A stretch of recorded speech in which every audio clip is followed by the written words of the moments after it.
we could only quiet that inner critic. Welcome to Break Through the Taboo talk tonight.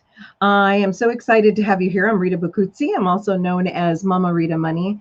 And one of the things I like to do, or I love to do, is have conversations around the things that are uncomfortable to us that actually help us to grow when we do stretch out and have conversations. So when I'm shushing, I'm not shushing you. But if you're like me, I think in life, we all have these voices, right? We talk about them, right? The angel and the devil. And who are we going to listen to? The angel says, oh, just do this and be good and be nice. And the devil's like, but if you do, you're not going to show up, or you're not going to be really valued or credible to anybody, or whatever the voices are saying to you. And so tonight I'm super excited. We're going to talk about taming that inner critic telling you that you're not good enough, you're not deserving, you're not worth it, whatever those feelings are. I think for me that this is probably one of the most impactful topics that we could talk about. It's week 4, and we have Ichelle Molitor, who's the CEO of Nectar Consulting. And what I love about Ichelle is she teaches us how to tame and that inner critic faster than anybody I know with her rapid rewiring transformational therapy. And for me, literally, that would have been something, had I learned it years ago, it would have saved me so much time, spared me so much grief, and also saved me so much money in coaching programs. And so it hits all these points. And I'm always going to bring to you what I've experienced to be the best way to grow and the fastest way to grow with the best experts in it. And so Ichelle has over 28, I'm going to say plus years experience. I know she doesn't mind me sharing. I'm a gal like that. We all get to share and be our fabulous selves, no matter what age we are, how young, how old.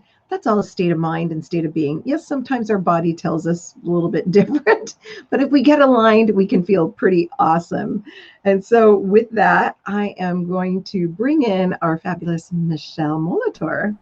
Hey, Ichelle, how are you? Hey everyone. Hey Miss Mama Rita. So great to be here with you. Thank you for having me on the show again tonight. I'm excited to have our conversation and see how, all the little different voices of imposter syndrome are like really dragging you down, folks. And the good news is it doesn't have to be that way. It really doesn't have to be Absolutely. that way.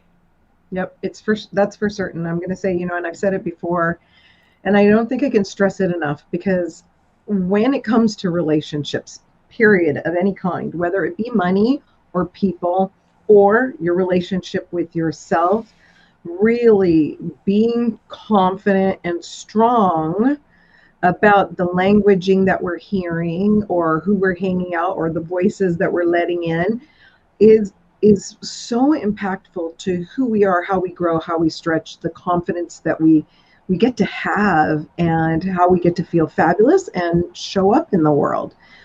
And how we show up in the world has an effect on so many, we don't even realize, like the generations that are following us as role models. I mean, and it's so funny because as I say this, Ichelle, have you ever heard of the ham bone story? You know that one? The ham bone story. No, I don't think I have.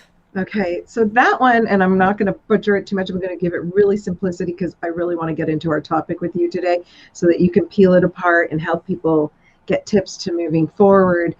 But there was a Christmas event, and there was a grandma, a mom, and a grandchild, and the the child of the mom, right? The mom's cutting this ham bone, right? It doesn't fit into the pan, so she's cutting the bone off. And so she's like, so mom, why do you do that? Why do you cut the bone off? Why don't? And so she goes, I don't know, grandma always did it that way, so I do it that way, so go ask grandma. So child goes and asks grandma. And so what do you think, Ichelle? You probably know the answer, but what do you think the grandma said to the child? She goes, well, way back when we didn't have any money, we had one pan, and whatever we had to make fit in the pan. So that's when we started cutting off the ham bone. So the end of the ham bone. And so where is that showing up in our lives of how we're repeating things? And I'm going to say it's the same with the repetition of words. Have you ever found yourself like in another country or with somebody that has an accent, and even as they're talking, you start to hear yourself maybe saying that accent as well on some words if you're there long Hey, enough, y'all. I don't know what you're right? talking about. There you go. It's so funny. So, we are creatures that learn habits from our external, and then we internalize them, and then they become our own. Well, I'm going to say definitely with the inner critic. I mean, for me personally, I think I saw it with my dad a lot, and my mom, each in different ways. And guess what? I got the blessing of both ways to be tough on myself and be, it's like when somebody says, sometimes we're harder on ourselves than we are on others. And if we would be speaking to somebody else, will we use the same words that we use in here on ourselves that we would use Probably on a not. child or somebody else? Mostly not. Yeah, absolutely. So I definitely want to hear about these faces, these many faces of inner critics. So, Michelle, with that, tell us a little bit more about the inner critic and, the many faces of the inner critic. Sure. Well, over the last couple of weeks, Rita, we've been talking about this thing called imposter syndrome, that belief, that lack of belief in ourselves, like who am I, and am I good enough? Am I worthy enough? I'm different. I don't fit in. All of which takes a toll mentally, physically, emotionally on us. Um, and but there are many faces to this internal dialogue, this inner critic, these um, imposter syndrome avatars, as I like to call them, Mhm. because there's different facets of us that are trying to operate here, right? And so, for everyone who's watching, who's listening in, as we go through these, I want you to just kind of start making some mental notes like, does that resonate with me? Does that sound familiar? Oh, is that something I do? Right? Because as you start to recognize these inner critics, that's the most powerful first step that you can take to learn how to shift that internal dialogue, because it's that simple and it's that difficult, right? We all have the stuff that we've picked up along our path, right, that we've learned from our family of origin, our parents, our friends, society in different ways, and it shapes us and how we show up in the world, and where we're courageous and where we're not, and where we step forward boldly or where we shrink back, right? And so, um, you know, the I've done a lot of research and a lot of work around limiting beliefs and this imposter syndrome. I spent the last 20 years as a coach doing this work, and one of my favorite resources that I like to turn to is called The Secret Thoughts of Successful Women. It's written by Dr. Valerie Young, who really has defined imposter syndrome much more fully. And in it, she really hits the nail on the head and talks about these different personas of imposters that we can all take on. I am a recovering, imposter syndrome fraud, and I will say that even across the course of our lifetime, we kind of can go in and out of imposter syndrome, right? It can flare up in different places and it can look different ways. So I want to share with everyone just a couple of the different faces of what imposters can look like and sound like, right? So the first one we call the perfectionist. This is, the thought might be, well, if I was really competent, if I was really good, I would deliver my work perfectly 100% of the time, right? We set very high bars for ourselves. We can't share what we're doing until it's perfect or it's right. And even then, when we think we've got it done to perfection, it's usually never quite enough, because then you go and raise the bar on yourself again and Mhm. again and again. So you're never quite happy. I see you smiling You like, don't know anything about that. and the problem with being a perfectionist is that not only can it be exhausting for yourself, it can be exhausting for the people you're working with, or if you're managing a team, because every time you raise the bar, they think like, "Hey, we met them. Oh no, she raised the bar again. Dang, right?"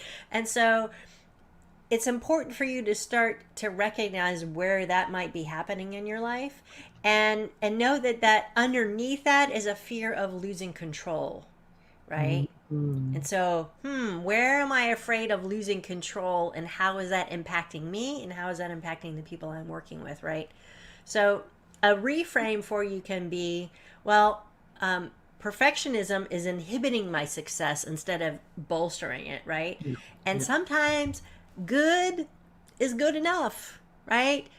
You can get to 90 or 95%, and is that last 5 or 10%, is it really going to make a difference? Sometimes yes, right?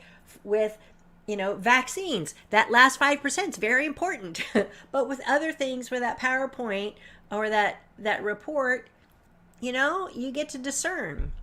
So that's one phase. I've heard it as um perfect is the enemy of good enough. yes, that is a good one. Write that down, everyone. Perfect is the enemy of Again, good enough. yes. Um, next one, and this is a very favorite one of mine, is Superwoman or Superman, right? Depending on your flavor. And it might sound like, well, if I was really competent, then I would be able to do it all. As you put your hands on your hips and you stand up tall and you imagine you have a cape flying behind you, right? And it's like, well, a perfectionist really wants everything to look perfect. The Superwoman or Superman really wants to be able to do it all. Like, I wear my working hard as a badge of honor, because if I work really hard, then I will get the validation that I'm okay, or I'm good enough, or I'm doing a good enough job from my boss or my colleagues or my coworkers or even myself, right? Yeah. um, it's a way of getting validation that your contributions matter, right? And I can handle anything that comes my way, Yeah. and signing up for extra hours or working nights or weekends, because it creates that sense of self Mm. validation. Mm. Because I know. underneath that Yeah. is the fear of not being good enough, Mm. right? Or even the fear of being with yourself, right? If you Yeah. don't like yourself, then having free time to just be with yourself can be very uncomfortable. So how about we just fill it with other things, Wow. right? Okay. So you're feeling the things because even though, a lot of times with the Superwoman, I think about that Ajoli. I don't know if you remember the Oh yeah, person. I can bring home the bacon, bum bum bum bum, fry it up in a pan. Yeah, that whole thing, That one's been right? coming up a lot lately. Where again, we as women, it's like we get to do everything. We can show up and like in that commercial, it's like we're dressed all nice. We can work and we can have the kid on our hip and we can And then we can be bring super home the sexy bacon, when our bake the man comes bacon, home or our spouse comes home, right? right? And Yeah, we're doing it and that's all. And and how that's based on exhausting. a very old paradigm, right? That's a 1950s paradigm, and it came into the 70s and the 80s, and women were expected, oh, I can be a career woman and I can be a mom. Well, that's exhausting, It right? is And there are so exhausting. many women who I applaud wholeheartedly who do that, and they do it brilliantly. And it's about finding balance for ourselves so that we have time to be all of who we are and not be exhausted all of the time, because being Superwoman is exhausting. Absolutely. 100%. I think Yes. about it like when times change, yes, we achieved benefits as women, but along with those benefits came some extra responsibilities and burdens that I don't think we were really prepared for because when we saw it, we wanted equality in workplace. However, there wasn't equality support at home, and it's not like I'm going to say it's not like men can carry babies. And even so, for some women, and the physicality, I know for me, when I was pregnant, my body, that's all it could do.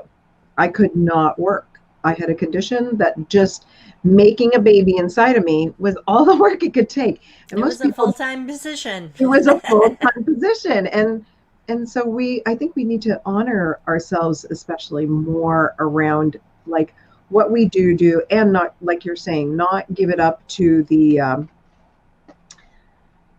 to like, yes, I'm pleasing everybody, and in the interim, I'm going to say that you're exhausting yourself. Yeah, yeah, Oh, and that's so very, very common. I see that a lot. I yeah, really, really do.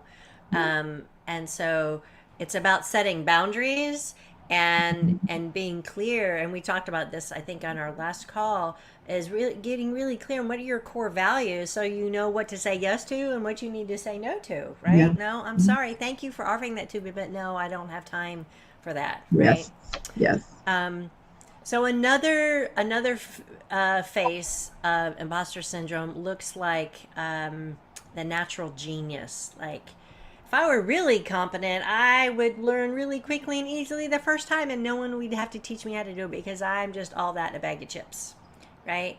And these are people who are naturally success comes to them naturally without a lot of effort or ease, and then they get into a new role and suddenly it takes effort and they're in uncharted territory, and so it makes them uncomfortable. It might even overwhelm them, or they might even feel threatened, like, let me check your work, right? What do you mean you got to check my work? No one's ever had to check my work, right? And so it it's a challenging place for folks who happen to be smart, natural, in a lot of different ways, and they've been able to create a lot of success until they come up against that wall. And so underneath that there's a fear or even a shame of failing, like, oh, what do you mean I didn't get it right? I've always gotten it right. Mm, And so it's important for these folks to remember that effort beats ability, and sometimes mm, success just takes a hot minute, right? You got to yeah, work your way into it. yeah, And also, it's really important to remember that challenges are opportunities to learn and grow, right?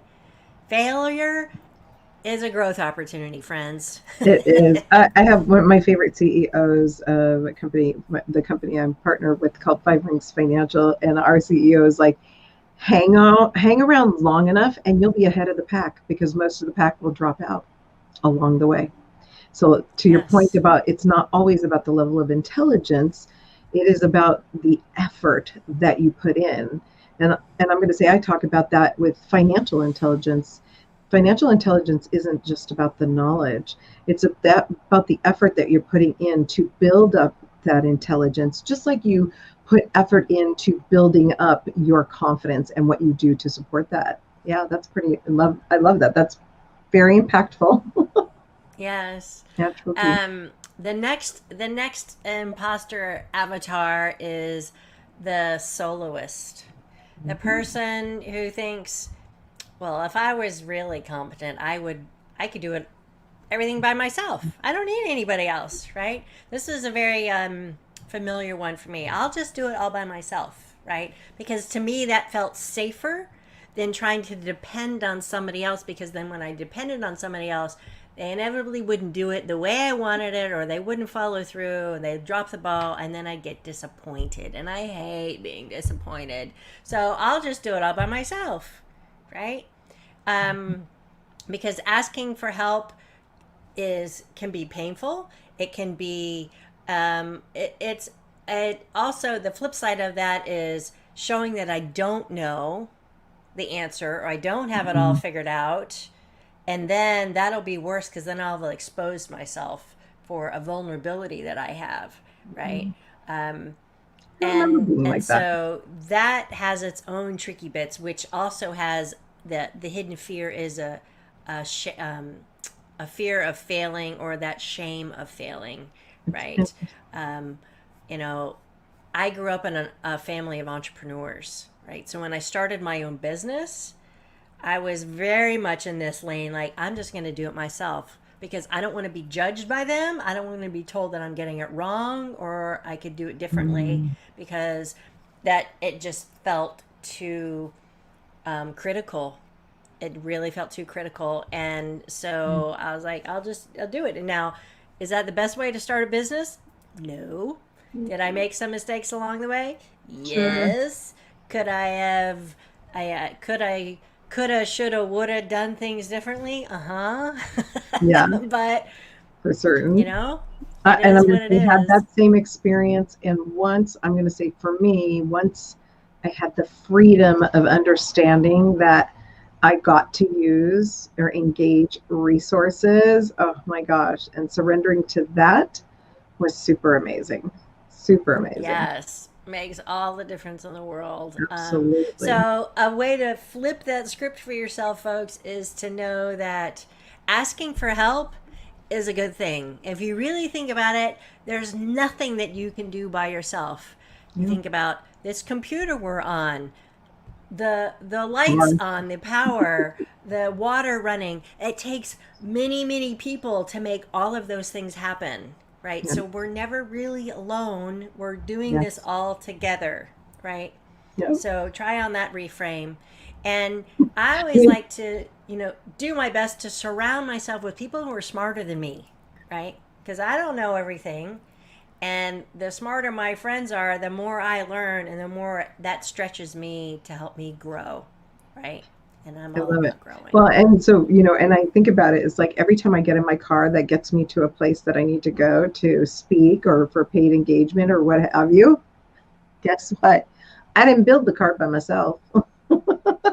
No, So, super amazing. I thank didn't resource you. the gasoline other than going to the gas station.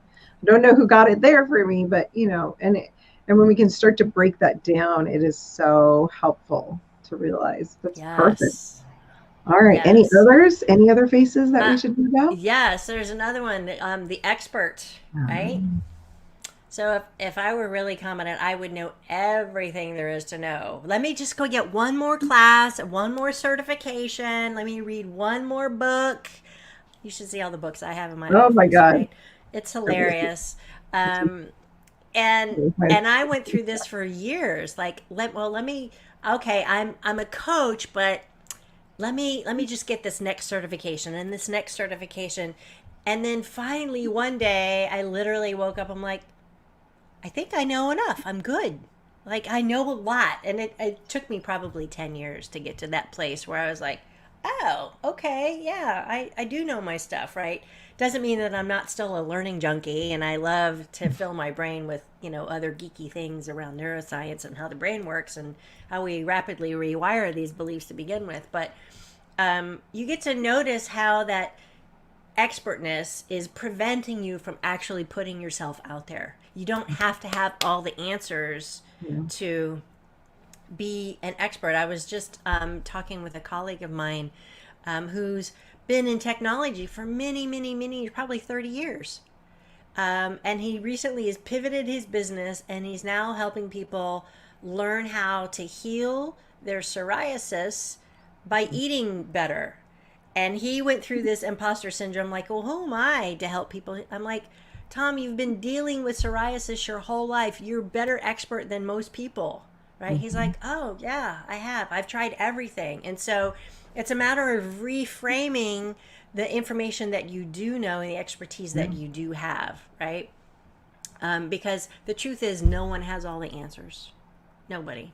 Never at it. Yes, Not never at even any given Google. time. And Google knows a lot. And sometimes Google's wrong too. So it just depends, right? Exactly. That's awesome. So what are some of the tools that people can to tame these little inner critics down?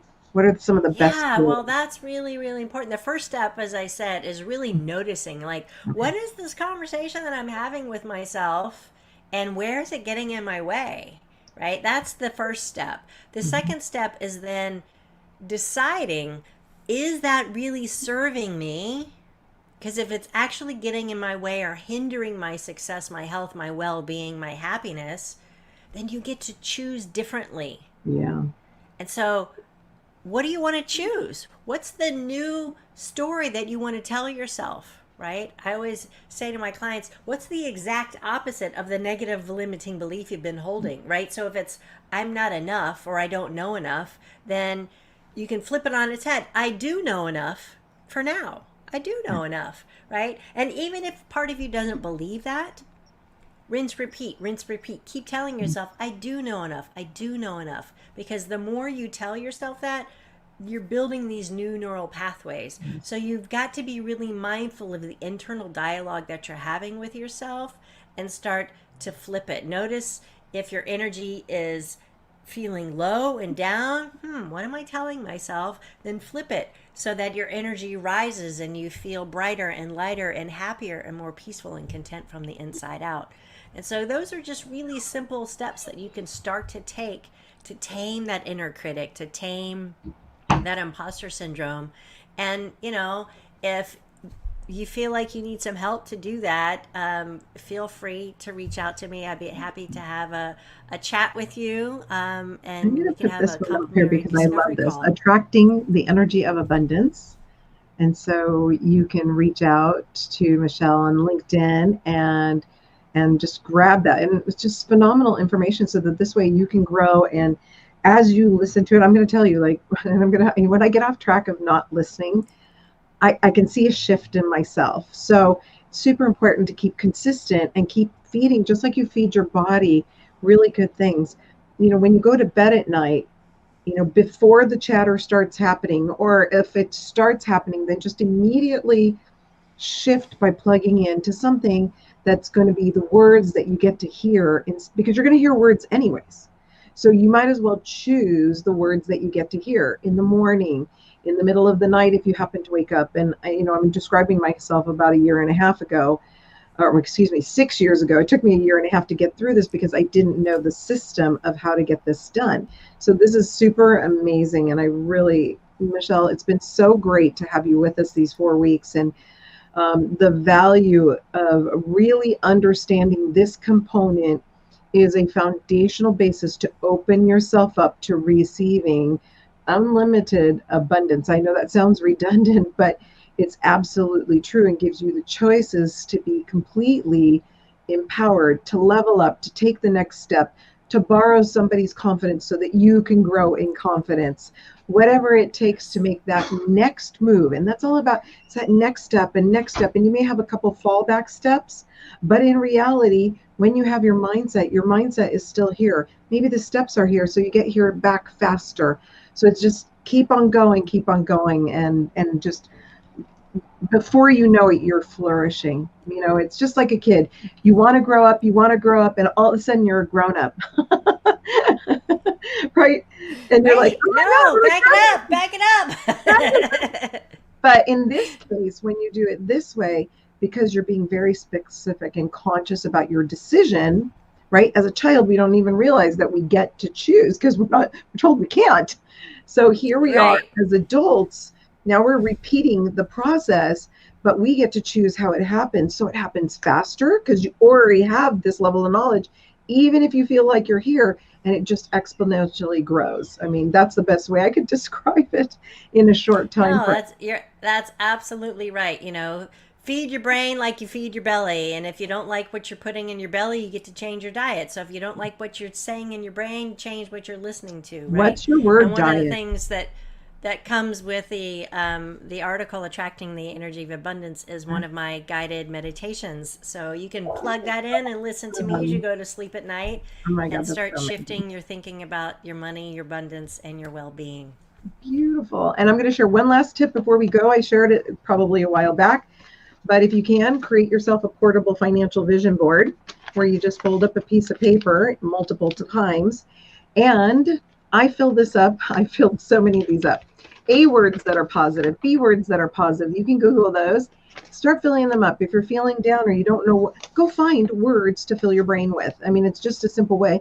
Or put your little visions and your dreams, and you can carry it in your pocket or your purse, and you get inspired every day. And it's so simple. So definitely check out Michelle's LinkedIn. And if you have any other ways you want to connect, feel free to go to mamaritamoney.com. We'll be here next week, same time, same place, to break through the taboo talk. And thank you, Michelle, for helping us break through the inner critic. Blessings to you, and blessings to you all. Thank you for being here with us. All right, have a great night. Bye. Blessings. Bye.